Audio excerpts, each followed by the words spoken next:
to all. So welcome to my channel Inspire Pharma. आज हम बात करने वाले हैं डिसलेक्सिया डिसऑर्डर के बारे में. आई थिंक आप सभी ने तारे जमीन की पिक्चर जरूर देखी होगी. उस तारे जमीन की पिक्चर में एक ईशान अवस्थी नाम के बच्चे ने मेजर रोल प्ले किया था. उस पिक्चर में एक डिजीज को पिक्चराइज किया गया था. उस डिजीज का नाम है डिसलेक्सिया. हम में से बहुत सारे लोगों को उस डिजीज के पीछे की कहानी के बारे में नहीं पता होगा. तो आज मैं उस पीछे की कहानी कि डिसलेक्सिया में एक्चुअली में होता क्या है, उसके क्या क्या रीजंस होते हैं और क्या क्या सिम्टम्स होते हैं, उसके बारे में मेजरली डिस्कस करेंगे. तो सबसे पहले डिसलेक्सिया, अगर हम एक मेडिकल लैंग्वेज में बात करें तो डिसलेक्सिया जो है वो लर्निंग और रीडिंग डिसएबिलिटी डिसऑर्डर है. अगर एक मेडिकल लैंग्वेज में इसे जो बोला जाता है वो बोला जाता है learning and reading disability disorder. अगर इस पूरे डिसीज डिसऑर्डर में बात करें, एक्चुअली में प्रॉब्लम कहां पे आती है. हमारे ब्रेन में कुछ ऐसे एरियाज होते हैं जो हमारी बॉडी में लैंग्वेज प्रोसेसिंग करने के लिए रिस्पॉन्सिबल होते हैं. मतलब अगर हम कुछ वर्ड्स को समझ पा रहे हैं, कुछ वर्ड्स के बीच में डिफरेंशिएट कर पा रहे हैं, तो हमारे ब्रेन के दो एरियाज की वजह से होते हैं जो लैंग्वेज प्रोसेसिंग करने के लिए रिस्पॉन्सिबल होते हैं. जबकि डिसलेक्सिया में ब्रेन के उस एरियाज में प्रॉब्लम आ जाती है, जिसकी वजह से जो इस तरह के डिसऑर्डर से बच्चे जो होते हैं वो वर्ड्स को नहीं भी समझ पाते, वो वर्ड्स के बीच में डिफरेंशिएट नहीं कर पाते, वो स्पेलिंग्स को नहीं समझ पाते, उनको कुछ वर्ड्स लिखने में प्रॉब्लम आती है. So that's what actually happened, or that's what is a major problem behind this dyslexia disease. Okay?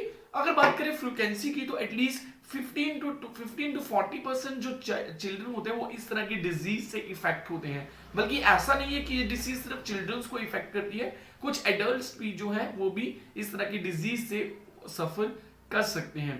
अगर इस डिजीज के हम सिम्टम्स की बात करें, what are the major exact symptoms behind this disease, तो चिल्ड्रन में क्या सिम्टम्स आते हैं. अगर कोई बच्चा जो है वो लेट बोलना शुरू करता है अपनी एज पे बाकी बच्चों के comparatively, so that can be the one of the symptom of dyslexia disorder.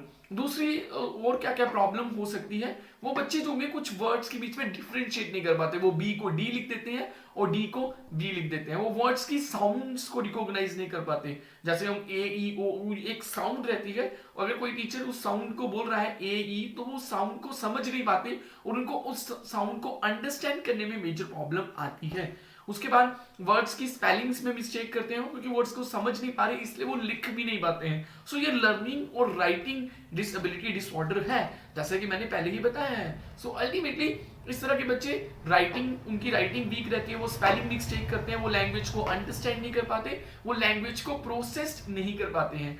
तो इसी वजह से इन बच्चों की जो परफॉर्मेंस रहती है स्कूल में बाकी बच्चों से काफी डाउन रहती है. ओके, सो जिसकी वजह से इन बच्चों को काफी डांटा भी जाता है स्कूल में, पेरेंट्स के द्वारा, टीचर्स के द्वारा, जैसा कि इस पिक्चर में भी दिखाया गया था. बट एक्चुअली उसके पीछे की कहानी ये होती है कि वो एक डिसलेक्सिया डिजीज से सफर कर रहे होते हैं, उस डिजीज से लड़ रहे होते हैं.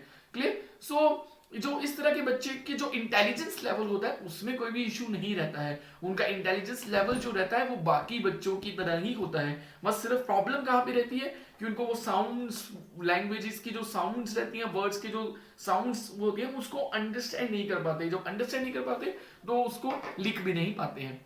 ओके, सो अगर हम बात करें एडल्ट्स, अगर जो एडल्ट्स जो इस डिजीज से सफर कर रहे होते हैं उनमें क्या क्या प्रॉब्लम आ सकती है. उनमें ये प्रॉब्लम आ सकती है कि वो लोग जो होते हैं वो उनकी रीडिंग जो होती है that is very slow as compare to the other people. अगर हम एक नॉर्मल पेशेंट को रख रहे हैं और एक डिसलेक्सिया पेशेंट जो है, तो वो दोनों जो होंगे एक पर्टिकुलर टॉपिक को जो होगी उनकी रीडिंग स्पीड जो होगी वो काफी स्लो होगी.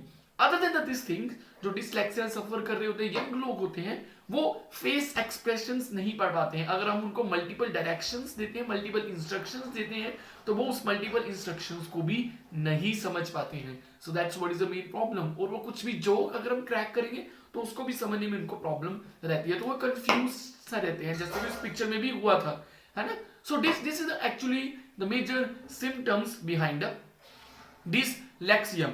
अगर हम इस तरह की प्रॉब्लम्स की वजह से जो वो यंग लोग होते हैं उनका कॉन्फिडेंस होता है काफी डाउन होता है, वो एग्रेशन, पैनिकनेस, इस तरह की प्रॉब्लम भी उनमें आ सकती है, एंजाइटी, डिप्रेशन, क्योंकि बाकी जो सोसाइटी होती है वो उनको एक डम कैरेक्टर का नाम दे दिया जाता है, जबकि ऐसा बिल्कुल भी नहीं होता. वो एक प्रॉब्लम से सफर कर रहे होते हैं. So this are the symptoms that are being observed in the patients suffering from the dyslexia kind of a disorder.